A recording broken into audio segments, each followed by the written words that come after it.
Welcome back to your channel পরমার পৃথিবীতে। আমরা এখন চলে এসেছি শিয়ালদা স্টেশনে। আমার বাবা মা আসছে, সোনারপুর থেকে ট্রেনে উঠেছে, শিয়ালদা স্টেশনে আসবে। তারপর বাবা মাকে সঙ্গে নিয়ে যাব মামার বাড়িতে।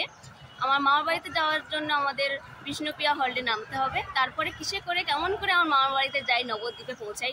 তোমরা দেখতে থাকো এবং সঙ্গে থাকো।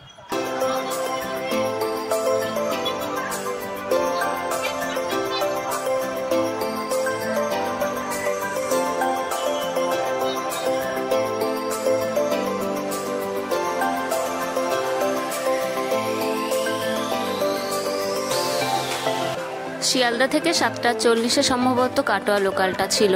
ওই ট্রেনটা বেরিয়ে গেছে, বাবা মা আসতে একটু দেরি হয়েছে। তো আমরা নৈহাটি ব্যান্ডেল হয়ে নবদ্বীপে পৌঁছাবো। আর নবদ্বীপ থেকে ঘুরে আসার পরেই আমরা যাব দেওঘরে প্লেনে করে। মাকে এখনও জানাইনি, মাকে জানাবো, মায়ের রিয়াকশানটা দেখবো মা কি বলে। আমরা 8টার সময় বেরোবো সোনারপুর থেকে। 8:40 যে লোকাল ট্রেনটা যেতে পারি, নাহলে বললো না গাড়ি করার জন্য। গাড়ি করে আমি উঠি, আমরা 4 জন আর দাদু আসবে। ও দাদু একসাথে করে দমদমে যাবো।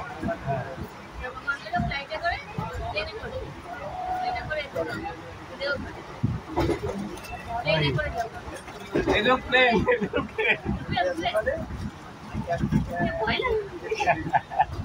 কোনো ভয় নেই, শুধু মুসলিম বেদ লাগানো থাকবে।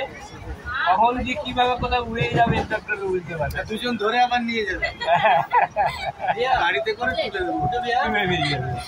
ওই এইভাবে দেখা নেই, উঠতে উঠতে বুঝতে পারবে সত্যিকার কোথায়। ছোটবেলায় নাকরদোলনায় উঠেছিলে? ছোটবেলায় নাকরদোলনায় উঠেছিলে?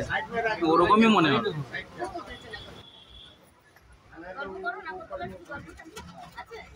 মা তো শুনে অবাক হয়ে গেছে আর মনে মনে একটু ভয়ও পাচ্ছে। আর আমিও খুব খুশি, এই প্রথম আমিও উঠবো প্লেনে। আমাদের ট্রেন এখন নৈহাটি ছেড়ে যাচ্ছে ব্যান্ডেলের দিকে। ব্যান্ডেল থেকে আমরা কাটোয়া লোকাল ধরে বিষ্ণুপ্রিয়া হল্টে নামবো।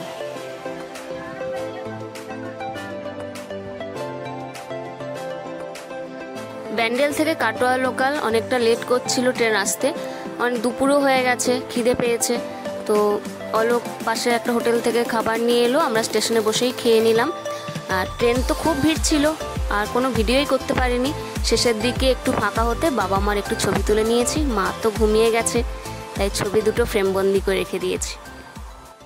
আমি চলে এসেছি মামার বাড়িতে বিষ্ণুপ্রিয়া হল্টে নেমে রিক্সা করে। সামনের এই বাড়িটা আমার দাদুর বাড়ি, আর অরেঞ্জ কালার ওই বাড়িটা আমার নদাদুর বাড়ি। আমার দাদুর বাড়ির পেছনেই আর একটা বাড়ি রয়েছে, ওই বাড়িটা সেজো দাদুর বাড়ি। 3টে মামার বাড়ি পাশাপাশি আমার। আমাদের বিয়ের পর অলোককে নিয়ে এই প্রথম আসা মামার বাড়িতে।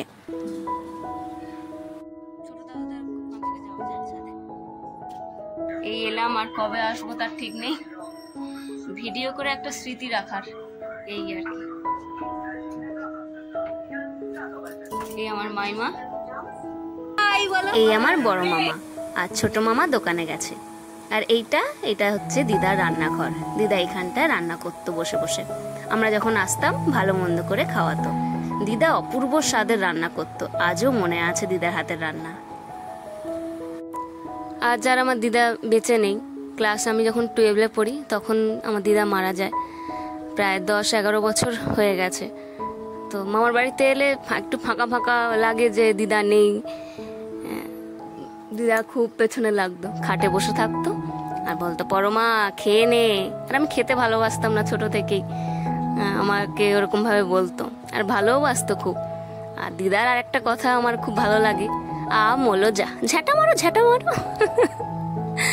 দিদার কথা বলতে গেলে চোখে জল চলে আসে এখন। তো দিদা এই খাটেই বসে থাকতো। আর যে আয়নাটা দেখলে ওইটা দিদার বিয়ের আয়না, অনেক পুরানো। এই হচ্ছে আমার দিদিমার ছবি, আর সঙ্গে এটা দাদু। এখন মামার বাড়িতে একজনকে দিদিমা বলে ডাকতে পারি, তিনি হলেন আমার নদিদা। এই হলো আমার নদাদু, আর এই ছবিটা হচ্ছে নদাদুর কম বয়সের ছবি। এখানে একজন শোক সন্তপ্ত মাতার কিছু লেখা রয়েছে, যেখানে প্রথমে লেখা আছে মহামানবের মহাপ্রয়াণে শোকাশ্র। আর সেই মাতা হলো আমার মায়ের ঠাকুমা। ওনার বড় সন্তান নিরুদ্দেশ হয়ে যান, পরে তিনি সন্ন্যাস ধর্ম গ্রহণ করেন। আর ছোট সন্তান অনেক ছোটবেলাতেই মারা যায়। এই সেই আমার ছোট দাদু। এইটা হলো মায়ের বংশতালিকা, অর্থাৎ মামার বাড়ির বংশতালিকা। এখানটায় বংশ পরম্পরার সবার নাম লেখা আছে। আমার খুব জানার ইচ্ছা করছিল, তাই টাগলু মামার কাছ থেকে এটা সংগ্রহ করে নিয়েছি।